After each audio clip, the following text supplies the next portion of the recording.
Hi, everyone, and welcome to ThatOneSecGuy's podcast. Today, we're joined by an extremely special guest and a very good friend, Miss Ankita Priyam. Ankita brings over a decade of experience in cybersecurity, having worked with multiple organizations across various sectors on projects in a plethora of domains such as business continuity, risk management, incident response, breach and attack simulation, and cloud security. Ankita is an expert in her field, and she is basically my personal GRC encyclopedia. Thank you, Ankita, for joining us, and hopefully, we can decipher some of my ramblings. I'm sure this is bound to be a goldmine of insights for cybersecurity professionals of all stripes. Thank you. Thank you for having me here. And thank you for such a lovely introduction. You've put the pressure on me by saying all of this. Now, if I go wrong anywhere, then probably a lot of people are going to kill me. In my experience, I doubt that happens to you. Yeah, let's see.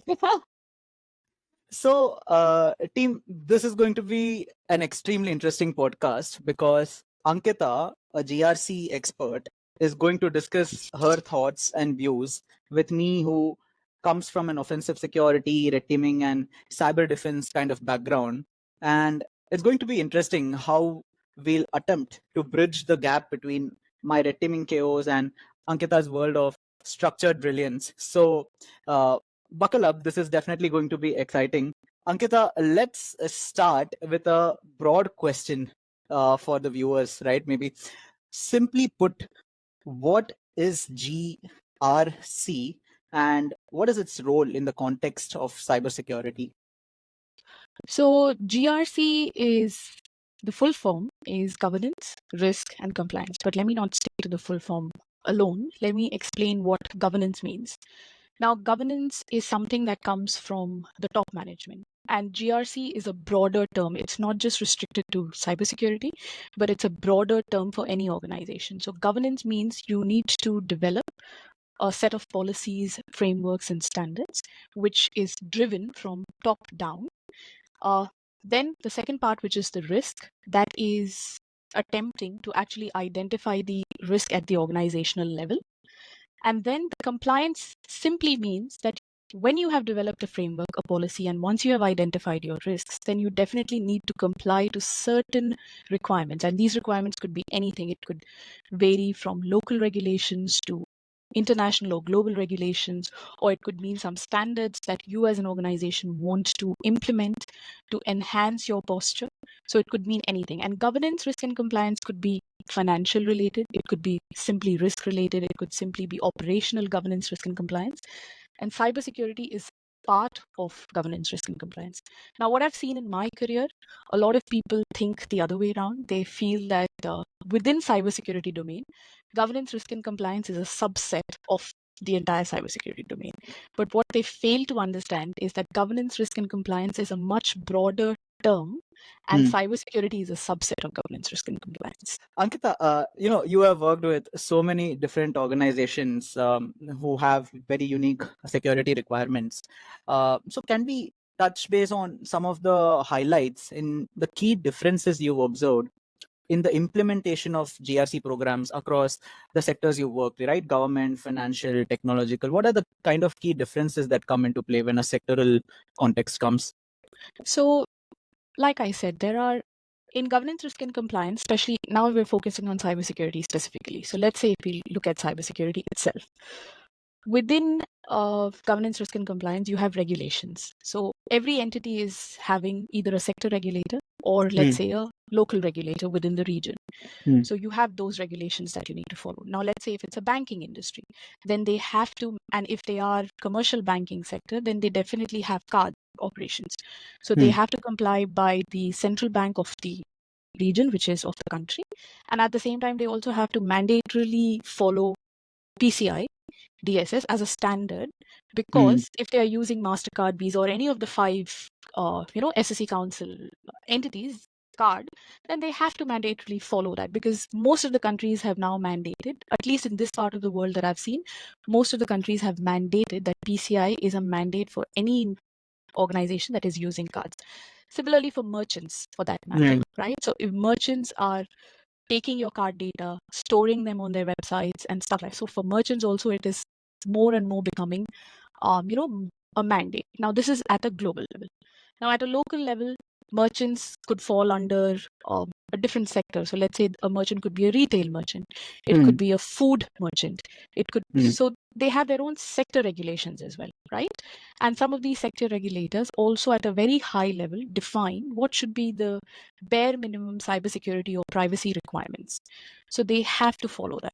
So every industry, especially I've seen that government entities work very differently when it comes to having a GRC program with them, because their GRC program is more stringent because they have very confidential, restricted data. If you talk about entities which are in defense, they have highly restricted information. So their governance, risk, and compliance is much stringent. Banks have multiple standards that they need to follow, as well as the central bank's regulations that they need to follow. So their GRC regime is again very tough. So you cannot say that a GRC regime for one organization is slightly less, stringent than the other, because every organization has to follow what is required, not just by the standards or the regulators, but also from an industry standpoint. Similarly for aviation. So aviation have their own FATCA compliances, healthcare have their HIPAA compliances, but at the same time, they have to follow GDPR, they might have to follow other standards because they are using or having that kind of data that they need to secure. So you cannot put it under one bucket. So I always say that becoming an expert in GRC is one thing, and becoming an expert in a specific industry is another thing. So nobody can become the same person who's good at GRC cannot be an expert in every industry. There will be a specialized focus for every industry also. Okay, interesting. So, this is very interesting because you said every sector there is a new kind of a standard, like how payment has PCI DSS and healthcare has HIPAA. But these days, I'm hearing this term a lot, a unified compliance framework. So what is it in essence, and how is it different from an organization trying to comply with a standalone framework like NIST? Okay, so let me put it this way. Every standard or framework that has been published globally. So some of the standards are very global in nature. Let's say ISO 27001. It's a global standard. Now, the purpose of every standard is different. So the purpose of ISO 27001 is to give bare minimum control requirements to an entity to be able to establish, implement, continuously monitor, and continuously improve their cybersecurity posture. Okay. If you talk about NIST, NIST is basically focused more on the cybersecurity risk posture. So how do you manage your risk posture, starting from how do you identify your risks, how do you prioritize your actions, so identify, protect, detect, respond, and then recover. So they have their own method And now govern. or purpose. And yes, Right. and now govern as well. And PCI was formed mainly for the payment security. So which means if you are an entity that deals with credit card or debit card, 16-digit pins, CVVs, or anything of that matter, then there are certain requirements that you have to mandatorily follow. And the purpose was to reduce financial fraud, which could also be because of a cyber fraud. You could have a financial fraud eventually, but it was mainly for a financial fraud, right? And then what are the cybersecurity controls around it that you should be implementing? Now, what's the concept of a unified control framework? So let me tell you, let's say, for example, there's a bank, okay? And a bank wants to, the bank has to comply to PCI DSS because the central bank has said that you need to comply to PCI DSS. Now, at the same time, the bank also wants to make sure that they are certified ISO bank, because an ISO 27001 certification actually brings trust, because it then shows that you are implementing the right cybersecurity controls within your organization. So what do you do in such cases? Plus, let's say if this is a bank in the UAE region, then this bank also has to comply to UAE-IA regulation, which comes from the central bank itself, which is nothing but in the past it was called NESA, it changed into something else, and now it's called UAE-IA regulation, right? Right. So in such a situation, what happens? The bank, instead of complying to multiple frameworks or assessing their compliance requirements against multiple frameworks, they take any one standard as a base. And what they do is they map all the common controls together, and then they comply to all the controls equally. So let's say if PCI's controls are the toughest, so they will comply to the toughest control, and they will automatically start complying to the remaining controls of ISO, NIST, NESA, whatever that might be, right? So that's the concept of unified control framework, because it allows organizations to comply to one framework that they have developed, which suits their environment, which suits their business context. And at the same time, they don't have to worry about, showing their compliance to respective or, every single standard every time, because they know that they are Okay. complying to the best possible controls. It is applicable across all of the standards. Applicable across all of the standards. No, it's not like it's applicable across all standards. It's up to the organization to decide. So let's say there is a customer asking for specifically NISA compliance certificate. Yes. Will a UCF be enough to show that the compliance standards are at its benchmark levels? So the UCF is a concept where you will have to use a base, and then let's say you also map your UAE-IA regulation controls to that base control. So let's say, as an organization, I have decided that NIST is my base. Okay, I will take NIST as my base: identify, detect, protect, respond, recover, govern, whatever. That is my base, and it has its own set of controls, right?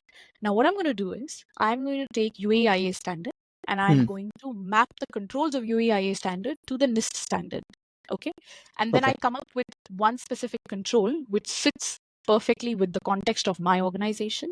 And I call it the UAE, I call it my unified framework as an organization. And then I comply to it. So when an organization like any of the big fours come and audit you, or any entity comes and audits you, you can show the compliance against the unified control framework, and that has to be an acceptable solution. Understood. Yeah. Clear.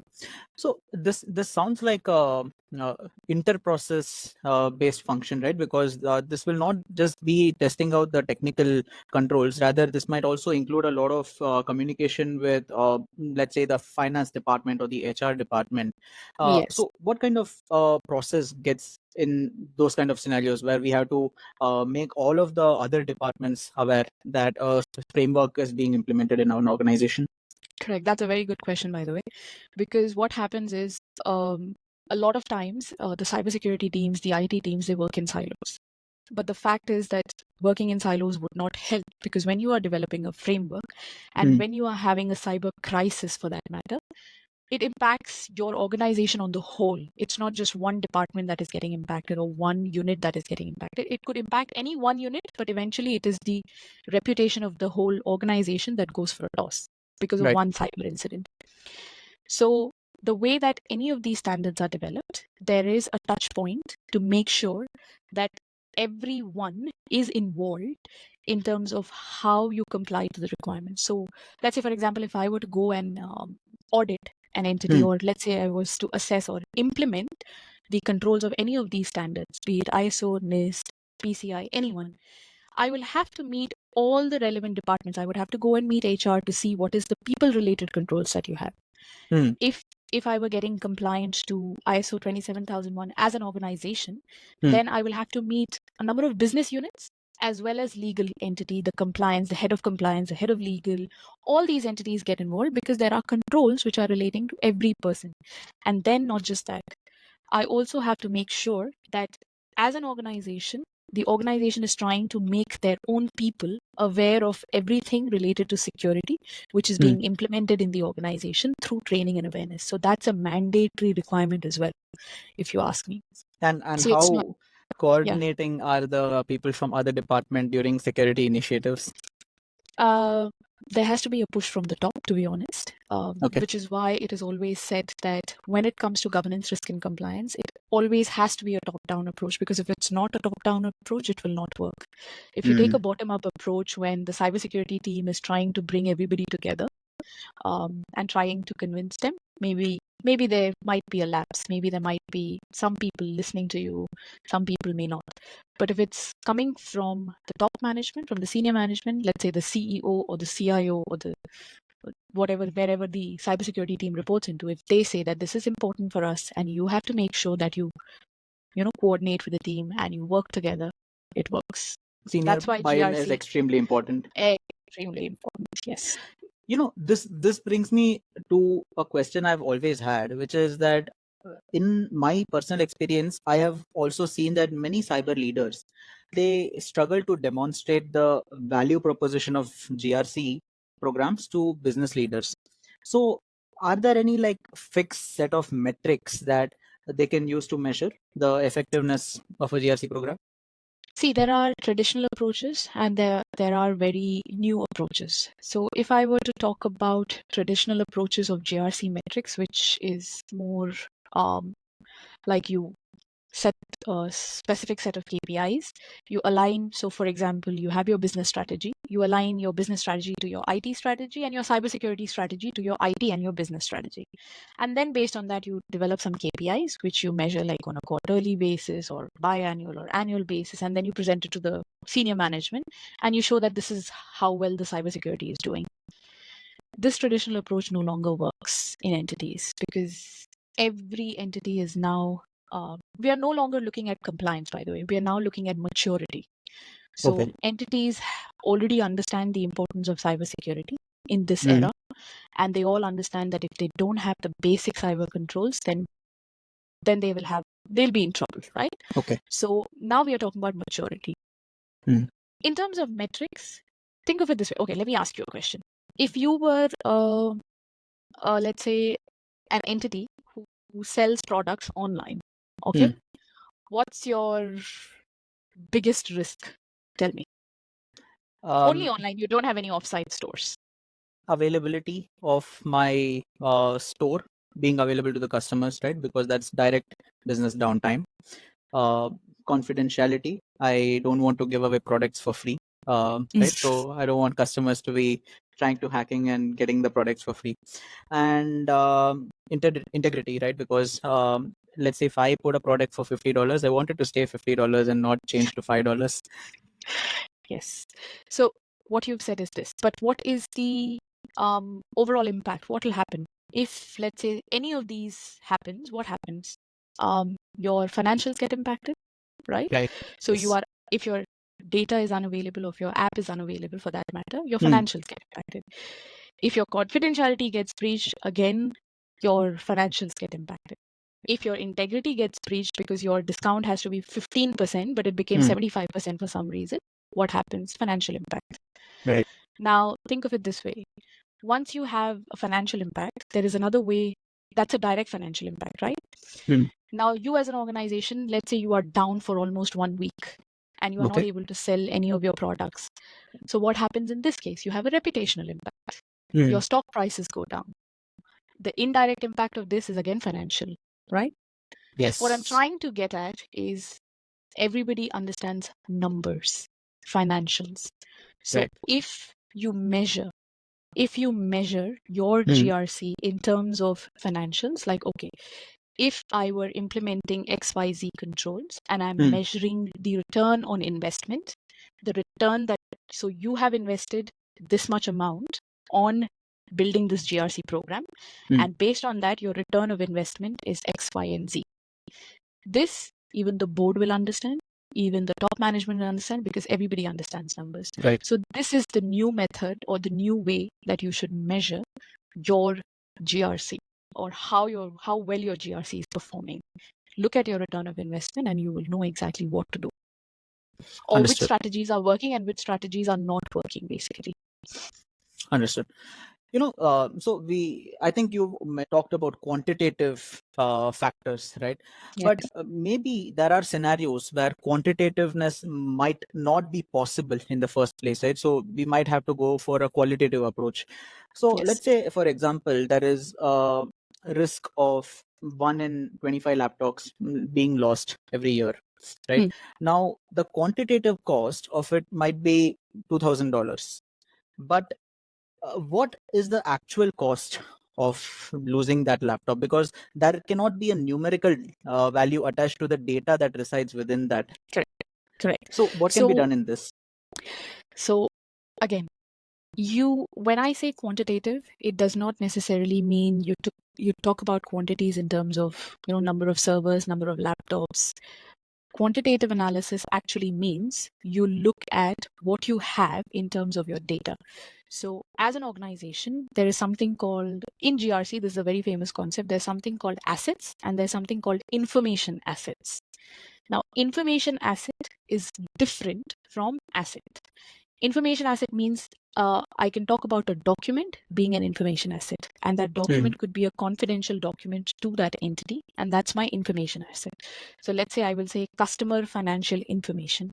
That's an information asset, right? Okay. So when you do your quantitative analysis, I'm not talking about the server where you're storing your information asset. I'm talking about what is that information asset that you have and what is the value of that asset. So let's say if you have a business entity, let's say you have business operation, retail banking, for example.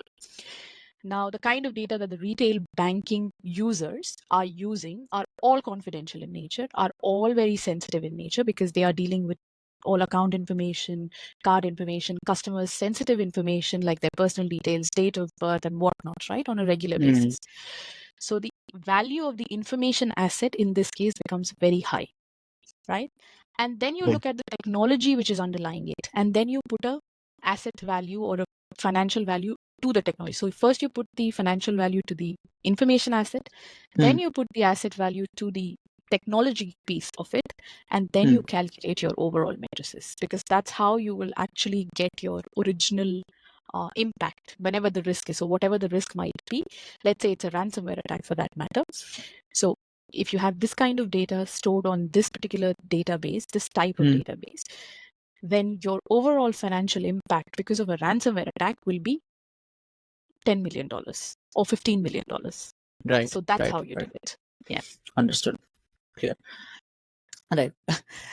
Brilliant. So, Ankita, let's move a little away from the qualitative, quantitative, and the approach. I actually wanted to get a little bit into the intersection of how, when we do vulnerability assessments or any of these offensive security based engagements, right, which include source code reviews or threat modeling or penetration testing, red teaming, how do these vulnerabilities get linked to the governance and risk, and how do we actually represent this kind of things at a organizational level? Because it is easy to speak to a developer and tell the exact solution that needs to be done, but identifying the theme of the vulnerability, that we as an organization are facing too many access management vulnerabilities, or we as an organization are facing too many denial of service vulnerabilities, is this something that GRC can foresee?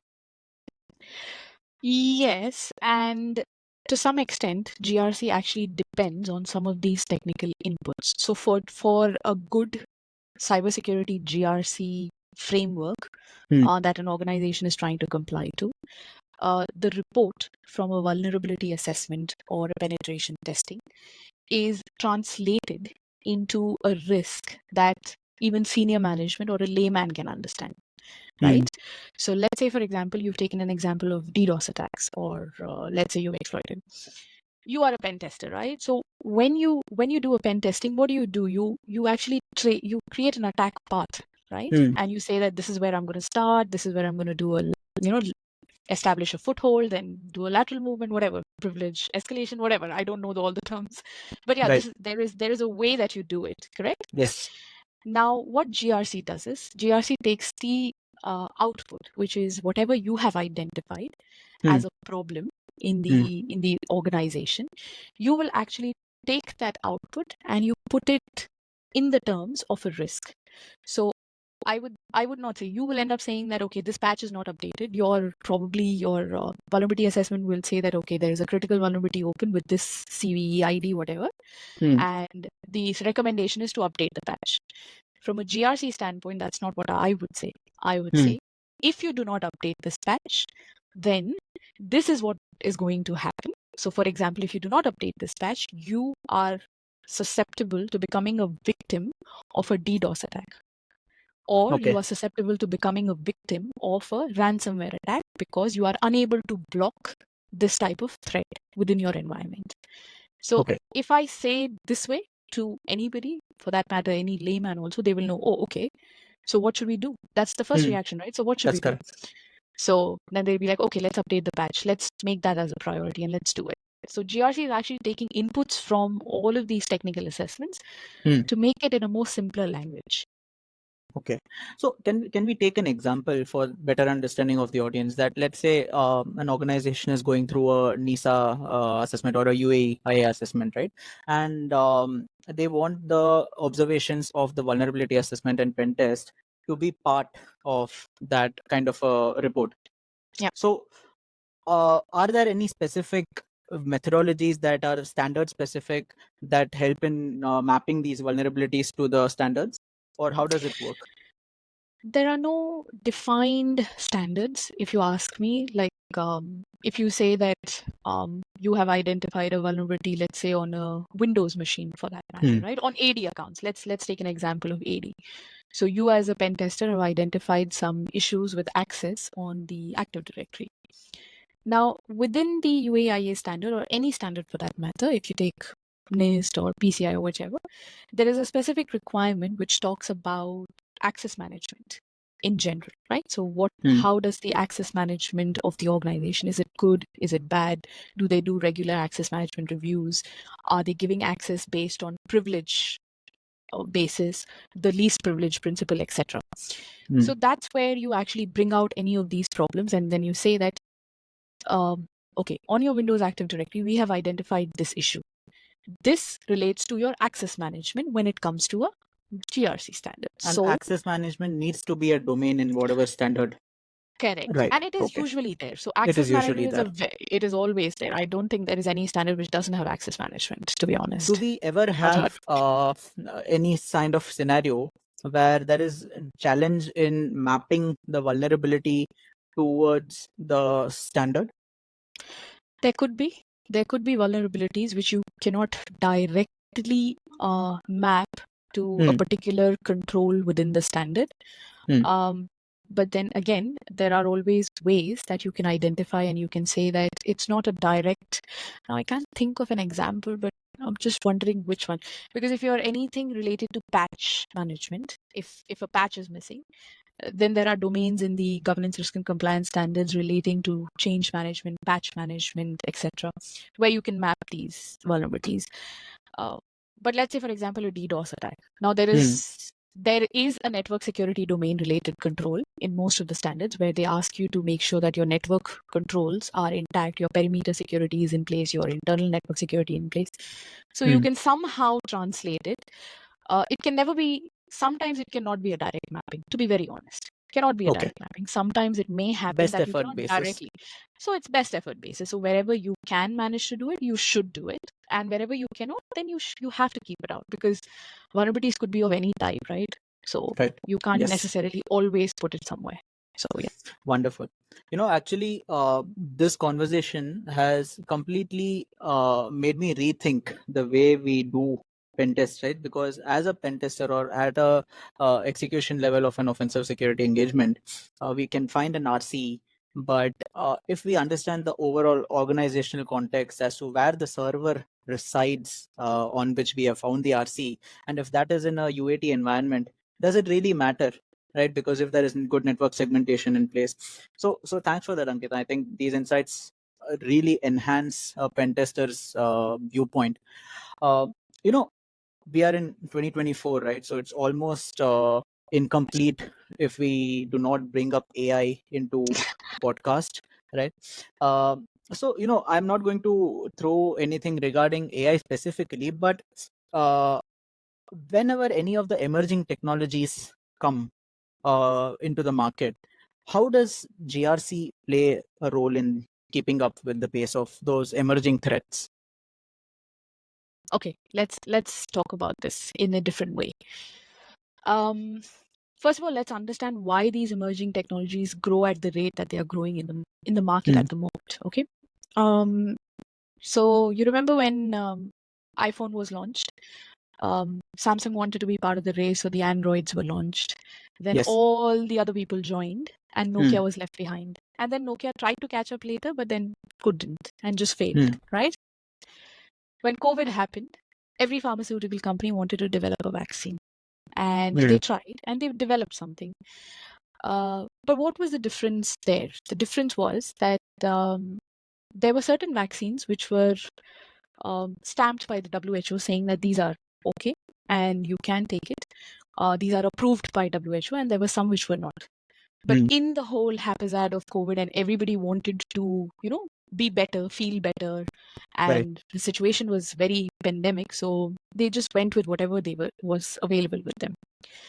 Now, AI is exactly the same. This is what I feel. This is my very layman thinking, but this is what I feel. I feel that every organization, they just want to adopt AI and machine learning in there and data analytics. Now, I don't say it's a bad thing. I'm not saying that they should not. But what I'm trying to say is that what organizations don't understand is look at your business context, see what is the requirement and why do you need this piece of AI or machine learning in your environment, and which pieces are you going to connect, right, to this AI. Right. Once you have decided that, then you think about what is the security features or the elements about it. Now, to top it all up, the biggest, let's say, not concern at the moment, but the biggest drawback at the moment is, where is this WHO for AI? So where is this regulator which tells us that what are the best practices when you are implementing AI? Now, EU has published something in this year, like March of 2024. They published an AI Act, right? Correct. The NIST has published a standard to give some basic guidance to the entities how you should implement AI and just try to be secure on that front. This is how GRC, so this is what I'm trying to come to. So this is how GRC is trying to play a role here, right?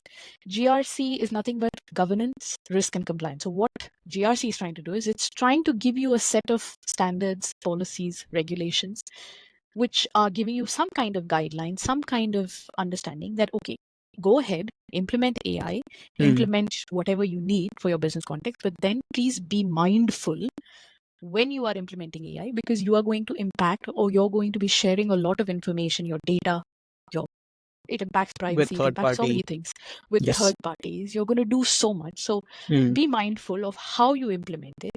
And there's always a gray area, by the way, because the third parties will never tell you that what are they going to do with the data that they're using, right? So you as an entity are happy to share or happy to ask questions on ChatGPT or Copilot or whatever for that matter. But you don't know at the back end what's happening, right? And they will never be transparent enough to tell you that how are they going to use your data. They will say something, but there's no assurance or there's no guarantee. And there's a lot of lack of skill set as well. Using AI is more like becoming a trend for people. If they don't have an answer, they just go and type something. Right. They don't understand the implication of what it brings, and they don't understand the kind of data that they're sharing with these AIs. It's called machine learning because it is learning from everything that you are doing, right? So as a human, be mindful of what you do with the AI. As an organization, be mindful of what controls you should implement. And from a GRC standpoint, you have certain regulations, certain standards which have come out to give you some guidance. May not be the best. I'm not saying it's the best because obviously this is starting, right? Developing. Just like the COVID vaccines, right? Yes. We developed, everybody went into AI, so they had to come up with something, right? To protect to some level. So it's the same thing. Understood. So, Clear. yeah. So I think to summarize what you said into a couple of points is, do not trust in the concept of security by obscurity, which is essentially what you will have to do if you're trusting AI too much, right? And the second thing is that do not wait for regulations, and it is the organization's duty to be more proactive if they are adopting emerging technologies, because a regulation may or may not come out even in the next couple of years for a specific country, and that might not be a central authority mandating it. So it really becomes the organization's responsibility to prevent themselves from the bad actors. True. And moreover, you also have to understand that if you are planning to implement something, I know you're implementing AI, or an organization is planning to implement an AI to reduce manual effort, but then have some skill sets who can actually support you to implement the AI in the most secure possible way, who understands AI, right? So don't have that skill gap in your organization, because that's the best you can do at the moment. right? Because if you I don't think have a regulation, we should that's the also best. take like small initiatives at a execution level, right? Which is to connect your data science team with your cybersecurity team, where Correct. because data scientists, they are not concerned about security, right? They want to get the accuracy higher of their model. They want to write rough code, unpatched code, or unobfuscated code, and this essentially is driving their results faster to match with organizational goals. But security is the least of the concern over here. So if at the delivery stage or the development stage there are workshops taken for data scientists on how their secure best practices should be done, that should be a step in the way towards governing AI successfully. Yeah, I'm moreover, I can give you an example. So I was just talking to someone, a friend of mine, and he happened to give me an example about this whole AI thing. They said they're using Copilot for that matter, right? So they are an entity. Everybody uses Microsoft, so they are an entity using Copilot. And what happens is in Copilot, it allows you to, like, let's say you want to search, okay, what was the last meeting that I conducted in the month of December, and can you summarize the notes or something? What it will do is it will do that for you, right? So similarly, if you just randomly want to query, just for fun, you want to query that, can you show me the pay slip of this person, or can you show me the salary records of this person? Actually, because Copilot has access to the shared drive which has this data, and because it was not protected or the access rights were not correctly managed on that shared folder, the person queried for fun and he got the results. So think of it this way. So it could be many things, right? So it's not just cybersecurity. It could be simple, basic, unhygiene that you're following in your IT processes. It could be Absolutely. anything. So it's not just cyber that you should be worrying about, right? Cyber is definitely an element for sure, but AI is much broader again. Of course. So Great. That was great insights, Ankita. And to sum up the podcast, do you have any last moment pointers for the people who are beginning their GRC career? Because a lot of the viewers, they want to learn from GRC experts who've been doing this for a long, long time. um, can I say this, that when I started my career, I knew nothing about cybersecurity, and when I started back, it was almost like cybersecurity was a new concept for me as well. I didn't know what is ISO 27001, right? But I was lucky or fortunate enough that I started with someone that groomed me into, or groomed my basics basically, and showed me what was cybersecurity, explained things to me, gave me books to read and things like that. And back then, like 12 or 13 years ago, I don't think cybersecurity was that a concept. Like today, as of today, I think there are courses online, there are graduation programs and whatnot, master's degree and whatnot. Back in the day, there was nothing like that, right? So I started with GRC and I've stuck to GRC for a very long time. I always kept thinking that I should go on the technical side, but then I said, no, I still love this and I still think that there's a lot to learn. I just cannot finish yet. So, just a word of advice to everybody or who wants to pursue their career, while you find ethical hacking more interesting because you can get results immediately, you can see something happening, and it gives you that kick basically that you need as a youngster.